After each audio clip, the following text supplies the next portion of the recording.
What's up, guys? So today I had a pretty big loss, minus $1,467.50, and took 92 tickets. Commission was $300.50, so not good. I knew this was gonna catch up to me, and this is one of the reasons why you try to take smaller sizes, or else you get chopped up. Um, and on one of these stocks, NWL, which actually has a pretty decent average true range of 63 cents. Um, I suspected that it wasn't going to move, as much as I wanted it to, so I took bigger sizes. So let's just do a quick recap of what happened. So I started the day with NVDA.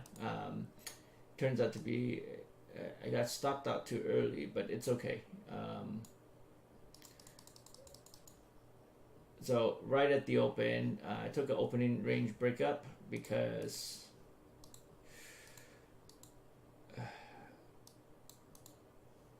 number one is I should not have done that, because as you can see here, it's still within the opening range. Something I should have been cautious of. It's still within this opening range. I took a breakup thinking it would pop up. So I saw it held this level. There should be a sign that it was not the same. There's two wicks here. Should be a sign that this is not a long. But anyway, I took it. Actually, I didn't take it long, but I took a short,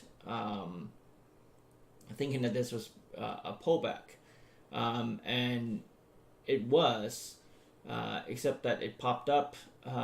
And this is actually a pretty big move. This is 161.44. That's 60 cents. So don't let this fool you. This is a volatile stock with a pretty big spread. So I only took a small size, 100 shares, stopped out for $60. 60 cents, $60. Then I traded NWL a lot of times, but traded CGC. I went short here. Which is right up here, because I saw that this was a dump and then it did a pullback. So I went short for the continuation play. It turned out that way, but it popped up on me a bit. So I lost some money here, but I stopped myself out pretty quickly. Then I waited, watched until it closed below the SMA here. On the 15-minute, it was pretty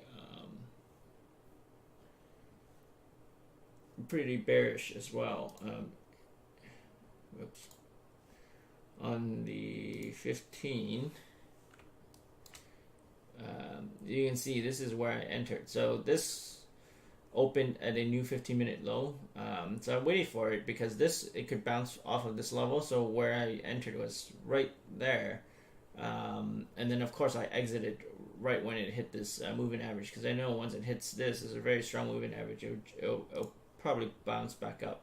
And also there's all these previous day levels, so it will probably want to hit all of those on the way down. But this sits on top of the previous day's close down here, so that's why it wasn't going to go all the way down.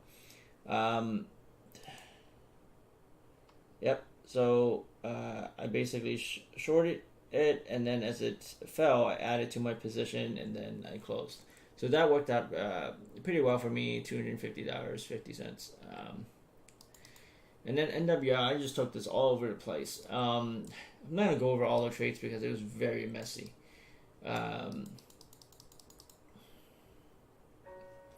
Essentially, I just got chopped up because, as you can see, I entered and exited quite a bit, because I try to keep my stop losses tight because I held big sizes. But as you can see, even if I got the directionality right, all these entering and exiting just chops you up, right? It just chops you up, even here. So when I saw that it tried to make a pullback, it did a reversal, hit VWAP, and then I started to lose it. Here I timed it right, it went short, it continued to drop, and so I started to close. This is a big position, 6,000 shares.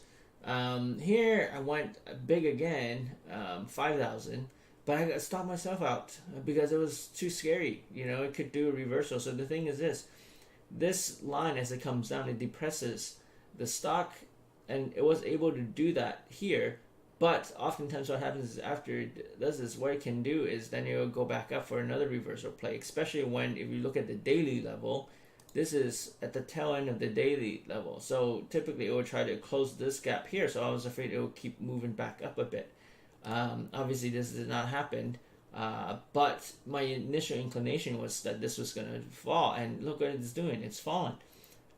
I shorted 1784, 5,000 shares, 1771. Could be a nice profit, but it sounds good in theory. But you get cold feet, right? Because as it tries to move back up, it can do a reversal on you, and you're holding too big of a position. If I had 500 shares, I would just let all of this ride. Maybe exit it here. Oh no, actually I won't, because that's 6 cents. 5 times 6, that's like $30. But I would have been able to capture some of this here. So my positioning was wrong. It's too big. And unless I was very confident in it, I would have gotten stopped out. So that's exactly what happened.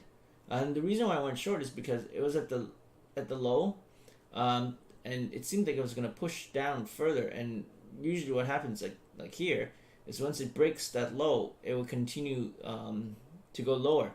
Look, it keeps running lower and lower. If you have a small size, you don't pay as much in commission, and you can hold it through all of these turbulence. And that's one of the reasons why I'm a proponent of small size. This types of inconsistencies is my old habit. This is what happened to me in the past. That's why I went to do smaller sizes. I broke my rule, so I'm paying for it today.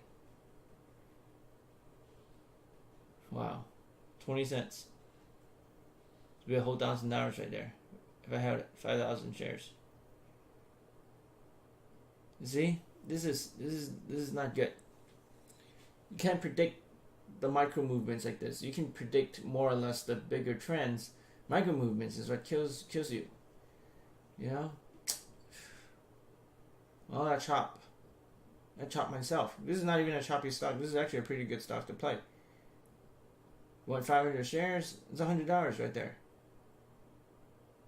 Could have made some decent money. And each time you're right, this adds up. So anyway, this is the reason why I take small sizes. So I hope this is a lesson to the rest of you, because this is certainly a lesson for myself, that this is not the way to make a consistent profit in the market.